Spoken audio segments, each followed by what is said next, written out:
and welcome to Tough Pigs at 20, a Muppet fan podcast from ToughPigs.com. This is the series where we're looking back on the past 2 decades of the website for Muppet fans who grew up, featuring interviews with the writers and artists who helped make it happen. Our guest today joined the Tough Pigs team in 2012, having authored over 130 articles.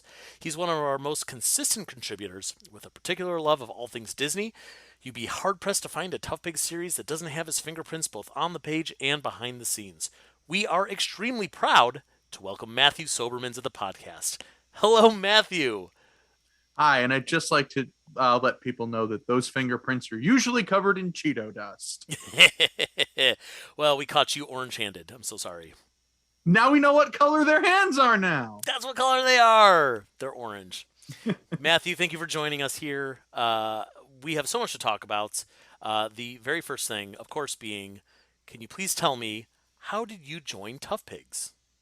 How did I join? Wow, because I've been falling down that memory hole a lot lately with the 20th anniversary. I think I may have narrowed down how I found Tough Pigs. Okay. I was in college, probably like freshman year. And, you start to get a little homesick. You think about all the good times. And for some reason, the memory popped into my head of when I finally conned my parents into getting a DVD of the Muppets Take Manhattan because it was part of that General Mills cereal promotion. Oh, yeah. When they put the DVDs in the boxes of cereal. I'm like, my parents would not buy me the DVD because their answer is, we have the VHS. But of course, me thinking ahead, like, the VHS isn't going to last forever. And once that goes, I lose access to all these movies I love. So I was like, I may not be able to convince them to get a box of, I may not be able to convince them to get a DVD, but I can get them to buy a box of Honey Nut Cheerios. So I was thinking back on this promotion, and as it would happen, Danny Horn, the founder of the Feast, wrote a series chronicling this promotion, reviewing every DVD and how it compares to the cereal within. So yes. That's how I found Tough Pigs. That's a great series to have discovered us through. And folks, if you are listening to this episode, you may have already listened to our interview with Danny Horn, where we talked about those very articles. So if you haven't, feel free to go back and you can pause this, go listen to us talk to Danny about it, and then come on back here. Please come back, because I need the attention. You can have a handful of Cheetos. Yes, that is true. So I think that's how I found Tough Pigs. And after that, really where it got started was the Muppet Vault. I showed up every month, as you probably remember. I absolutely remember, yeah. The awkward guy sitting in the front row, showing up an hour before every show because he didn't know how full the audience was going to be. Neither did we. But eventually, just being part of that, I eventually joined the forum, and I was there for about a year before I was like, hey, I have this idea for an article. And you're like, maybe you should write it. And believe it or not, it was the story of Steve Whitmire's hair and how his changing hairstyles reflected where the Muppets were at that point in history. I think I might have mentioned this. I think we might have discussed this with Julia. We were sort of having the same idea. Her article gets published first. I'm like, I don't want to give up the chance to write for Tough Pigs. So I write this article, I think the Belmont Stakes were coming up, and the horse I'll Have Another had a shot at the Triple Crown. I'm like, let me write about Muppet horses. And from there, history was made. Yes, absolutely. So funny. So last week on this podcast, we did talk to Julia about her article about Steve's hair. Apparently, it was on everyone's mind. Yeah, which is hysterical. Would not be the first and far from the last time that two Tough Pigs writers will have similar ideas at the same time. Yes. But yes, your first article, Fred versus Buster, the 2012 Muppet Stakes, all about Belmont and And then the horse named Belmont. There's a Muppet horse named And Belmont. Wale und Ferd, Yes, the all those horses. German, the German Muppet horse and his friend. Yes, that was your very first Topics article on June 8th, 2012. What a ride it's been. Yeah, almost a decade. Wow. Wow, that's weird. How does it feel? I mean, I know how it feels because I've been there. But like, how does it feel to be almost a decade into your Topics tenure? Like I stumbled into a magical wonderland full Um, of friendship and no, love. nope, Not at all. no. You are blowing smoke up of everyone's I ass know. here, I Matthew. genuinely the best thing I've gotten out of Tough Pigs are the friendships I've Oh, made. yeah, no, I completely agree with that. And I appreciate that you see the whole experience as sunshine and flowers and all that Oh, stuff. I mean, I'm not saying it's all sunshine and flowers, but there is some, There's and at that's least where you a got to little find bit. the joy. That's right. Uh, absolutely. So, Matt, like we said, you've authored over 130 articles. Those are just the ones that you specifically have as your byline. That's how I got the Yes. number. Like that doesn't include all the things that you've collaborated on. You and I have collaborated many times as Mm. well.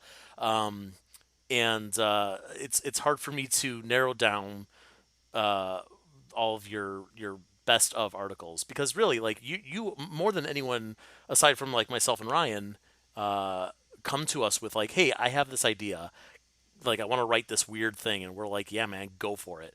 Are there any that stand out to you as some of your favorites Wow, some of my favorites. or your least favorites? We'll talk about all of them. I Eh, don't care. I try not to. My articles are like my children. I love them all, just some more than others. Yes, I Um, feel the same way about your articles. I about your own articles, I don't know half of them. mean, Um, I'll be honest. I forget half of my articles, man. There's yeah, so I many of them. mean, when you've been doing this for so long, it's hard to remember them all. But a few of my favorites. I really love it when you and I collaborate on something very photoshopped. Yes. When it's like, hey, let's mash up these two things we like, Muppets and something else. So probably the first one that like really gave me a nice warm glow was Doctor Who week when we decided to mark the 50th anniversary of Doctor Who and its tangential Muppet connections. Right. And I kind of figured out which Muppet would be a perfect companion for each incarnation of the Doctor. Yeah, that was super fun, and we that was right after Peter Capaldi was announced as Yes. the new Doctor, but we hadn't seen him yet. And I remember photoshopping all those. And like, first of all, what like the Muppets that you picked, I just so happened to find like perfect pictures of the doctors that would fit with like the photo puppets, like the stock photos of some of the Muppets. Some of them we slapped together, but some of them were just like perfect. And I remember specifically that one. We didn't have any photos of Peter Capaldi as the Doctor yet, so we just had to use a picture of Peter Capaldi where he kind of looked doctory, and he's like doing this thing with his hand where it's like up against his mouth. And I found you had already said like his companion would be Scooter, and Because I didn't know what this Doctor would yeah, be like. I just like an all-purpose good companion. exactly. That's a great choice and a great reasoning for that. And I just so happened to find a picture of Scooter where he's got his hand up against his mouth the same way. It was like this is meant to be. Yeah, that was super fun. And then we did a similar one with the Muppets as Avengers. Yes. That was fun. But perhaps my favorite of the three was actually the one we did in the middle. I think I came to you, it was like October 2015. I'm like, I got October 21st, 2015 was coming up. That is the day that Marty McFly and Doc Brown travel to in Back to the Future Ah, Part yes. 2. And I'm like, something tells me this is going to be a big pop culture day. We have to do something. So I'm like, hey, what would Tough Pigs look like in that 2015? Right. I And know we try to avoid fanfic, but I got to play in that sandbox a little. yeah, I agree. I also don't care for fanfic, but something like that was so dumb and fun. Like dumb in a good way. I don't mean dumb Yeah. like it was a stupid idea because it was a great idea. But like dumb like uh like I remember photoshopping the picture of what is it, Kermit and Gonzo in animal skateboarding. Yes, that was But the one picture I insist. I'm like, use your imagination. I trust what you're doing. The one thing I want that skateboarding picture, but I want the skateboards to be hoverboards. yes, yes, exactly. So yeah, we had fun with making it because it had nothing to do with future tripping. It was all just mashing up stuff from Back to the Future and And Muppets. and Muppets. No, that And was super watching fun. every episode of the Jim Henson Hour simultaneously. Is that because that's what they did on the big screen in Back to Yeah, the and Future too? we Yes. decided, oh well, maybe Cafe 80s hosts events. They'd host the Muppet Vault. Yeah. Oh man, what if Yeah, that actually would have been a I perfect mean that venue goes for back us. to Muppets Avengers now. Just saying, what if? Oh yeah. Oh, what if is yes. What if the Muppets were actually popular? What would that be like? Oh, oh no! Um, Hey, we've got Muppets Haunted Mansion to look forward to. sure, that'll be good. That'll be fun. I'm excited about that. We should talk about that a little bit. Actually, let's talk about that right now, rather than looping back around. Because why edit? You're like a big Disney guy. You Yes, write on the side for WDW News Today. Did I get that name right? yes, yes. Nope, you got Great. it. I say on the side. That's your job. Like we are on the side for That's that. the Yes. job that pays me. Right. Correct. So yeah, This is you're the one I do out of love. right. We are all. I think all of us at Tough Pigs are big Disney fans, but you're probably the biggest. Do you have any? Well, I mean, what are your expectations for this special, and like, what else do you want to see from like collaborations between like Muppets and the Disney properties? I don't. I mean, I'm excited, especially that they're doing something in the Disney parks realm because that is my favorite area of Disney. From what I've heard, they shot this at the actual Haunted Mansion in Disneyland. So I'm just fascinated to see how they're able to utilize all that and to just I don't know. There's been so little, and it's like all we've had is that poster and 3 seconds of trailer clips. Right. Yeah. So there's probably And more that coming. poster, That yeah. the one thing that terrifies me is Fozzie with teeth. I I don't know why that sticks out. don't think we've ever seen Fozzie with teeth. is Yeah. That's weird. I mean, it's well, so rare to see Muppets with teeth in general. That's why there's a Muppet Wiki article about it. That's true. I will say, like, we're recording this, we know very little about the special, but as this is released, I have a feeling, as because we'll be much closer to the actual release of the special, that we'll have more than 3 seconds of video and one image and all that stuff. So we are only speculating at this moment. What would you like to see between future collaborations between the Muppets and the Disney properties? Oh wow! I mean, Jungle Cruise could probably be a lot of fun. I mean, Jungle Cruise and Fozzie Bear are. I mean, I know they did a short video Yeah, on social media about it, but like they could do a real collaboration there. I mean, That's yeah. I kind of feel like the perfect Muppets and Disney Parks collaboration was the Muppets at Walt Disney World. Yeah. It's one of those specials. So, working at WDWNT, I co-host a show that's exclusive to our wigs, which are our Patreon subscribers, called Ride Rehab Watches. And what we do there is we watch vintage Disney park specials and theme park specials. We've branched out even beyond Disney, but we've kind of come up with like what makes a really good Disney park special. You gotta let the parks, the parks are the co-star. You can't just, they're not just, it's not just a background. Don't just, hey, let's do sketches and songs and don't really incorporate the park. So it's got to have something that really incorporates the attractions. It's got to feel like we're at Disney World. And I think the Muppets at Disney World is one of the best examples of that. Yeah. Because you've got Miss Piggy and Beauregard going on every ride in the park.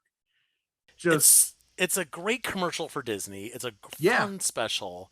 There's no reason that it's not on Disney Plus by now. Maybe with Muppets Haunted Mansion, and people start saying we want more, and it's like, okay, well, it's going to take us a year to produce a new special, but we have this in the can. Let's just get it up there. And it's like one of the last things Jim Henson did. It's true. Like It's true. Yeah, it's historical. Honor that legacy. Yeah, and also it's good. It's not like we're Yeah, asking it's a them to. great special. Yeah, we're not asking them to add like I don't know, like neat things to see and do or whatever the hell that those play along specials were. Hey, you're as funny as Fozzie Bear. We don't need that. I think literally when the Disney and Henson deal to sell the Muppets came about, I think they were fighting about who had to take that. No, you get that. No, you take that. All right, so let's loop back around to some of the stuff you've written for Tough Pigs. You have What's that? Tough Pigs. It's this website. It's for trading stocks and NFTs. Oh, cool. Yeah. Because I have some GameStop stonks Ooh. that I'd like to offload. Some stonks. Stonks. So one of the things that I think that people don't know about your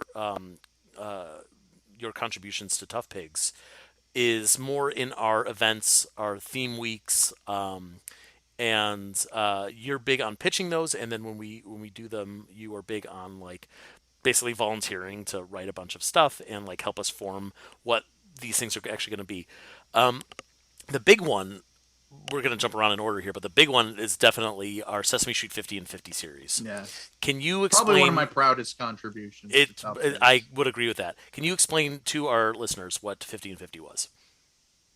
So for those of you who did not read the site 2 years ago, 50 and 50 was basically we wanted to make Sesame Street's 50th anniversary give it the fair honor it deserved. So we're like, how do we keep the party going all year? So like maybe late 2018, we're talking, I'm like, wait a second. There are 50 seasons, going to be 50 seasons of Sesame Street by the end of that year. There are 52 weeks in a year. So why not just look week by week at each season of Sesame Street and see how the show has evolved? Because I feel like when you do get retrospectives, it's usually about like one era of the show, the classic era, the early days, what they're doing now, but no one's really put it all together. Like, how do you? Obviously, a show that's been on the air 50 years is not going to stay the same as it was in 1969. Right. It can't. So we decided to look and see where things have changed, how they've emphasized certain things, how they've de-emphasized certain things. And of course, pick out some of our favorite moments and maybe some moments people don't remember. Like Beggin, Red Flips, and Bert. Right. Well, if you don't know, stuck in my head. If you don't know that one, then Anthony Strand, I think, wrote that one. He did. Yes. If you don't know that one, you are not a Sesame Street fan. And I did have that phrase, like literally to the tune of pigeons and cookies and trash stuck in my head. So, terrific. Yeah, that was an all-out effort. Everybody contributed. I was astonished at how generous everyone was with their time. Even the guest contributors who we don't get to see, read a lot of from Tough Pigs, everybody came out to help. And I think it really made this a special retrospective. And now. Yeah.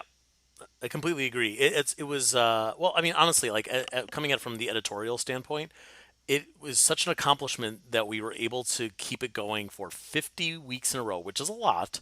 Yes. And we were on time every single week. And I feel like we had such a great array of different voices between all of our writers and, like I said, the guest writers. And I mean, the thing that I like about those types of articles, and the same goes for like our Muppet Show reviews that we did over the last 5 years. Yeah, I mean, you want to talk 1 year? We did that for 5 years. That was 5 years. It was kind of weekly, but it was, at least it was 120 spread out over 5 years as opposed to like boom, boom, boom, 50 weeks in a row. But both of those series, we encouraged everyone to like, you don't have to cover everything. You can't, especially with Sesame Street. There's 130 episodes, per season. Like that's impossible. But to really focus in on like one thing, like write about that, and then like we have these checklists at the end of the article about like who's our most valuable Muppet, most valuable human, what's the best song, whatever, et cetera, classic moments, where you could like expand a lot on the other stuff that came about in the season, because like there's no way that we can really be comprehensive, but the focus, of course, being like, let's make the most fun and informative article that we Yeah. can, and then hopefully people will care enough to come back next week and read the next one. Yes. So that was a great series, and you really get a lot of you get a lot of kudos for coming up with that, and also like you you took the initiative to like start the series and end the series, which was very helpful. Yes. Well, I figured at this point I wanted to start it off since it was my baby. I wanted to make sure that if anything didn't look right, that it was my fault and not anyone else's. So I, sort of tested out. That one took a while to write. I won't lie, Yeah, but I'm glad it did. And then by the end, I'm like, I got to bring this home. yeah, And as it turns out, at the time I wrote it, there were only 4 episodes in season 50 that had aired. I'm like, oh, I can watch all these. And the idea is the theme is the power of possibility. I'm like, wait a second. This sort of ties the whole thing together. They want us to keep trying because they've kept trying after all these years.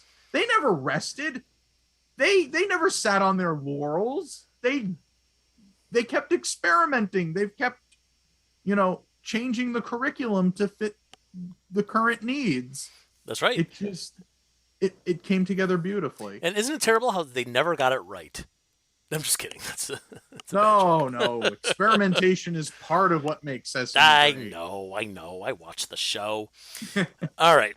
So you have also really been one of the driving forces behind our annual April Fool's Day gag. Oh, Now you'll have to remind me, Matthew, because it's hard to remember where some of these ideas came from. But which of the April Fool's themes came from your brain?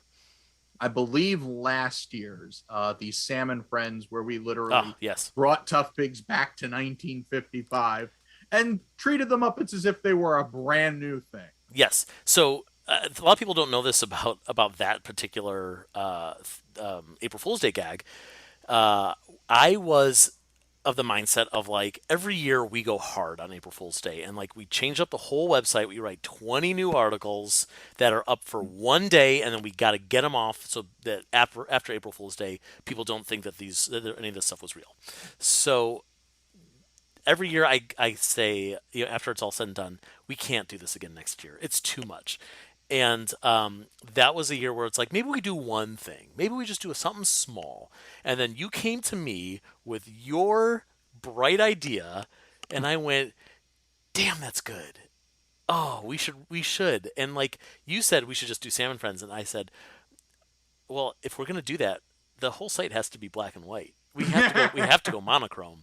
And then I had to like go into the back end of the website and kind of teach myself how to recolor everything in HTML code, which was a pain in the ass. And uh, it was more work than any other April Fool's Day gag that we had ever done, but it was so worth it to see the website go monochrome. And then again, like we had everyone team up and wrote like 20 articles. Smig came back and did another fake header for us with the Sam and Friends characters instead of Piggy and Link and Strange Pork and Kermit.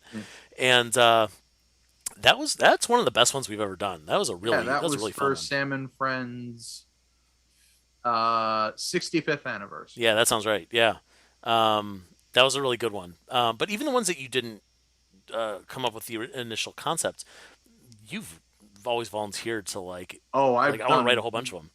Yeah, I love April Fool's Day on Tough Pigs. It is one of my favorite things of the year. Yeah. Do you, aside from that one, do you have any favorite themes that you've worked on? Favorite themes? Wow. I know there's some good ones there. I have to think back. I'm trying to remember. Oh, now I have to look it up. But I know the one that sticks out in my head is No News Tonight, when we basically had nothing going on. Well, of course, not knowing what 2017 would bring. I was just gonna say that that's our fault. We poked the bear there to Yes, that was the monkey's paw prank, and okay, it well, backfired. For people who aren't following this train of thought, we were frustrated with the fact that there was no real Muppet news going on. We did a theme called No News Tonight, which basically we're reporting on all of the non-news, all the fact that there's just nothing to talk about, which we got really creative with. Actually, that was a really fun theme too. And then a few months later, the kerfuffle, as we call it, began, Yes. which was Steve Whitmire being ousted as Kermit the Frog, Matt Vogel's in, and the internet explodes. Yes. Basically, at the time on Facebook, I posted, remember when Tough Pigs did their April Fool's Day prank that nothing was happening? I missed that. Yeah, that was a fun one. Up Late with Tough Pigs was fun, where we became an Up Late with Miss Piggy theme Yes, that was website. another good one. I think I did a number of You did that. articles for that one. Tough Pigs Babies was really fun, Yes. where we did Muppet Babies. We were announcing Muppet Babies spoofs.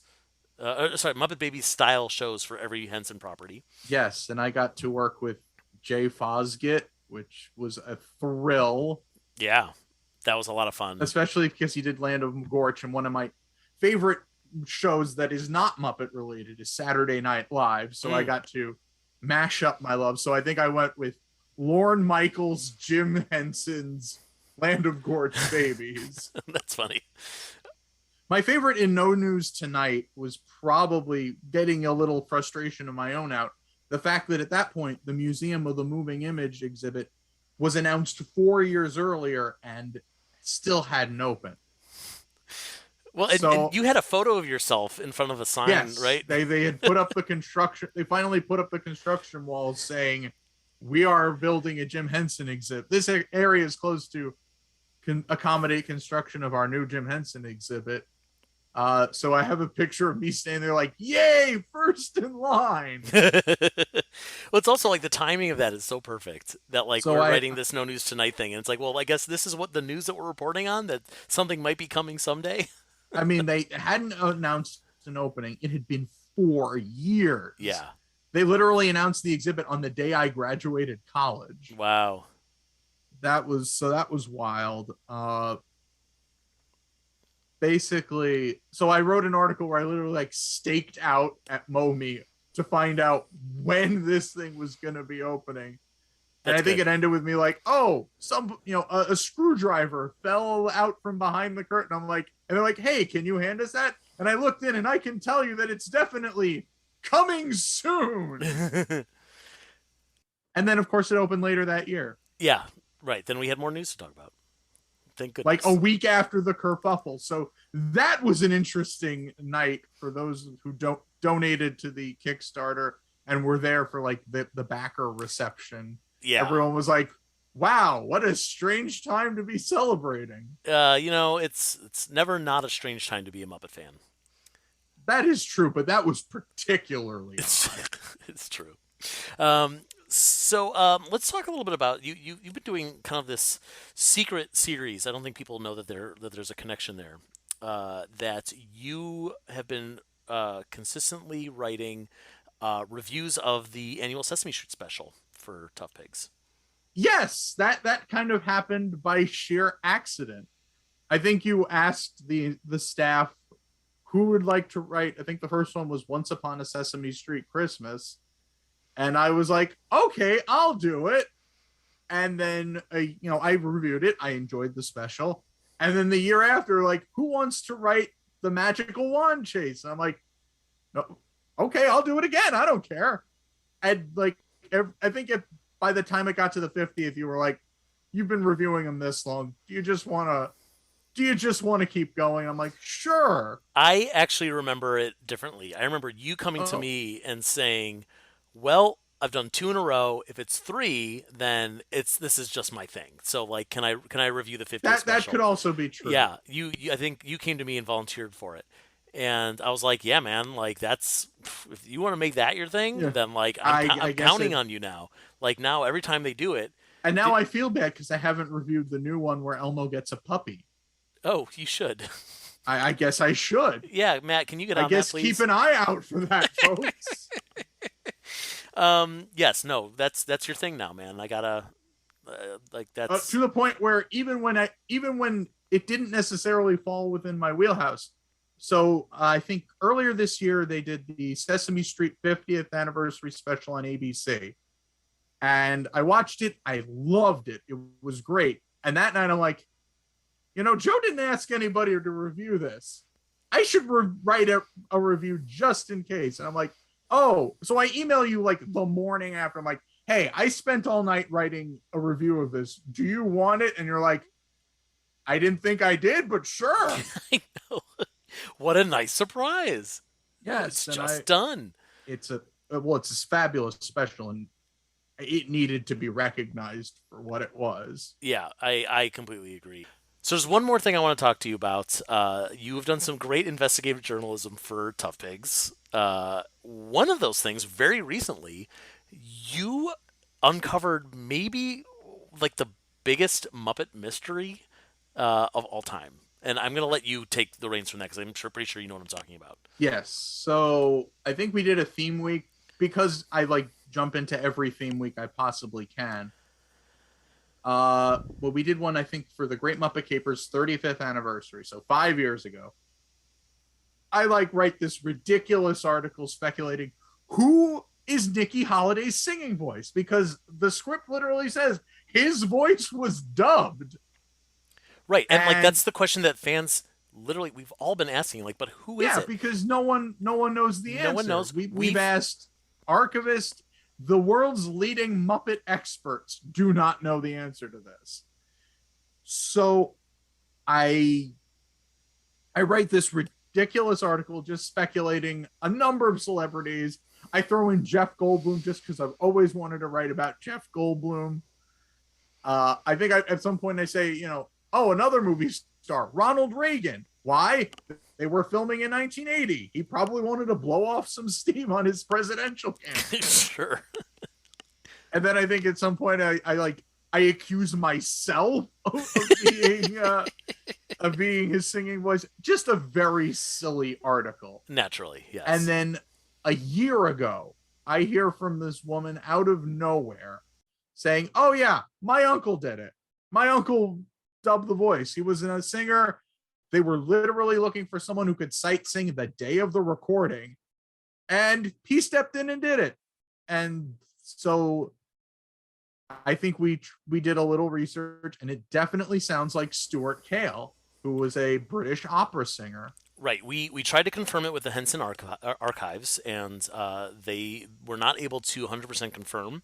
Nobody knows. Nobody knew. But you gave me the name, and I found a couple of YouTube clips. Yes. Where you can hear him singing, and you can really tell, if it's not him, it sounds exactly like him. I have no reason not to believe that this is. Yeah. I mean, if anyone out there knows differently, yeah, of course, please reach out to us. I mean, here's the thing: is you brought that story to us about a year ago, and we only published it a few months ago.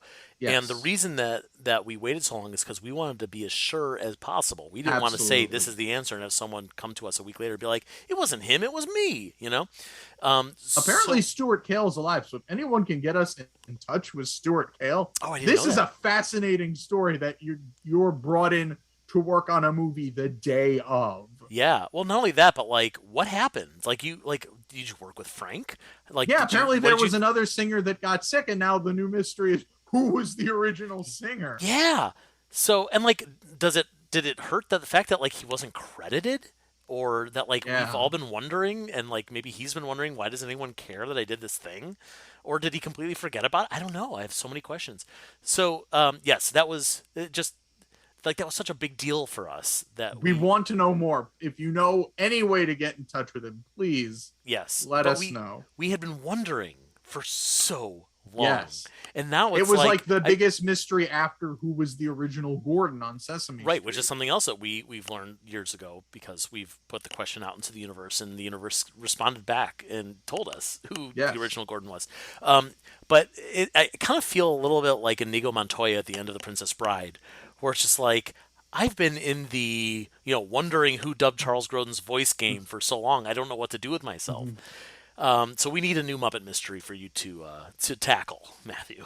Who performed Astoria?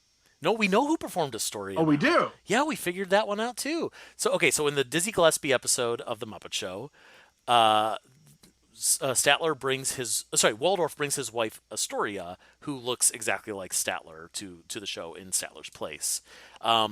We've never been able to pinpoint who the voice was. We've asked a lot of the puppeteers, who, was it you? And they were all kind of like, I don't know, man. Like, could have been any of us. So the guys at the Muppet Wiki found out that it was Bob Payne.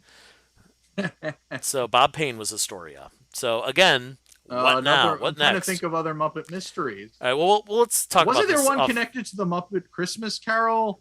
Like, there's one scene where like all of the Cratchit children are out there, and no one can remember who was performing what in that one scene. Oh, I have no idea, but that's something I don't care as much about that because it's like, what are we going to do with that information? This isn't like I mean, we're like running getting out of proper credit. mysteries. Well, right, there's got to be something. All right, well, folks, write to us. Find us on social media. Like, if you have any big questions, if we don't know the answer, we'll do some digging and we'll get back to you. In the meantime, Matthew, let's start wrapping this up. I have one more question for you before we go. What do you think the Muppets should be doing next? What is the next ideal project to keep the Muppets on everyone's radar that, is going to help, I don't know if it's like the next big thing or the next small thing to help get to the next big thing or whatever. That is a mind twister to put me into that. I mean, I dropped you into this feet first, and I need an answer in about a minute and a half. Well, I mean, I have dream projects, but I know they would entertain me and probably no one else. All right. Well, I mean, if you want to talk about those instead, that's okay. We could. It's our podcast. We'll do whatever we want. What I think the Muppets at this point should be doing anything and everything. Like, Disney is so certain to shove certain properties in our face, whether we want it or not. I don't see why the Muppets should be any different. But, I mean, the only way to stay relevant is to keep moving. If you stop moving, you die. Right. And that's just the game in Hollywood.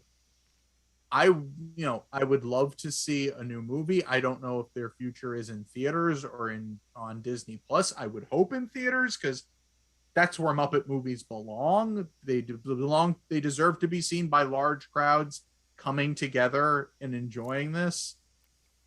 A new TV series probably would have to be a variety show. Mm-hmm. I'm of the camp that I believes we should not bring back the Muppet Show. Call it anything else. Don't call it the Muppet Show.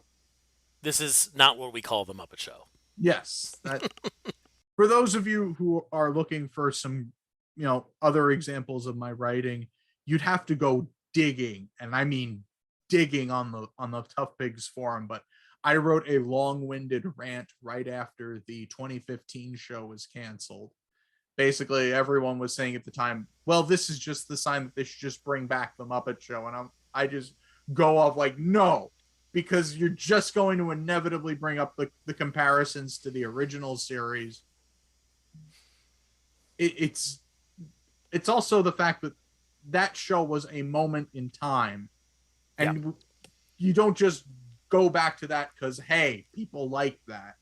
I know that seems to be the MO in the entertainment industry a lot of the time, but I'm of the firm belief that give people what they need, not what they want. For sure, yeah. No, I think that's a good answer. And my dream I have like two dream projects. One, I would love to see if they needed to do another literary adaptation. I would love to see them do Around the World in 80 Days. I just read the book over the summer for the first time, and it feels like it was made for the Muppets. Like, it was, Jules Verne said, hey, if you have musical puppet characters, please let them do this story. So wait, so who would be? I've never read the book. Who's in the balloon? What's his name? Phileas Fogg is the lead character. That would have to be Kermit. I mean, Fogg sounds like frog. Oh, that's true. Yes. Or it would be Thog, and then the balloon wouldn't be able to take off because he's too heavy. No, Thog I think has another role. Okay, well, I think he has to be the elephant that carries them across India when so they're literally traveling on a railroad. Matthew, this is a big idea, and I think you should write a Tough Pigs article about it. Oh no, Matthew. Well, I'm putting you on assignment. This is my Tough Pigs life. I'm doing a podcast, and I'm now up for 2 more articles. That's right, man. That's how we pay the cookie bills around here. Yes, and I would love to see a second season of that 2015 show. They're just that kernel there that really inspires me. Like, I want to see the Muppets out in the real world. But I don't want the same old thing where it's like, oh, the Muppets fail and then they break up. No, I want them to fail and then stick together to figure out how do we succeed. Right. I interesting. want that storm. You know what? It's something I thought of just now as you were saying that is, what if they kind of mix the ideas of Muppets Now and the 2015 Muppet series and did like short form, real world Muppet stuff? So it's like we don't have to like sit through 22 minutes of like, oh no, Kermit and Piggy are like going through some sort of weird breakup thing. But instead it's just like, I don't know, they're putting on some talk show and there's some goofy shenanigans happening backstage, and it literally goes on for 5 minutes and then we get out, like we do a sketch and we get out. I think we got it. All right, I'm down for that. Someone make it. Call us. Yes, or don't just make it. You don't have to credit us. I don't care. The idea is okay. Yeah, I say Disney calls, and then they're going to send us a cease and desist. Yes, another one. Joe the Legal Weagle sitting there like, oh God, these people again. You just said Joe the Legal Weagle, which I really like. The Legal Weagle? The Legal Weasel. I like Legal Weagle. What's a Legal Weagle? I don't know, but that's it's what Joe the Muppets. is. Anything can be a Weagle. That's right. Wow. A.B. Sneagle plays the Weagle. Wow, we are going off the rails. That's probably a sign that we should be wrapping this up. So, Matthew, can you please tell these fine folks where, if anywhere, they can find you on social media? So I am on at Matthew Soberman on Twitter. I don't post there very often. Basically, if you need to find me, don't. Man, you're really selling it. No, I know. But I'm on Tough Pigs. You can email me at matthew@toughpigs.com. You can read my stuff at WDW News Today. That's basically it. Great. That's more than enough. Well, Matthew, thank you again for being here. Thank you for almost a decade of terrific contributions to Tough Pigs, and hopefully and two more on the way. 2 more coming. I'll expect those on my desk by Tuesday. And folks, thank you all for listening, for supporting Tough Pigs. Please make sure you're following us on social media. We are at Tough Pigs on Twitter, Facebook, and Instagram. You can also support us financially if you so choose at patreon.com/toughpigs. We'll give you some fun stuff in exchange for your money dollars.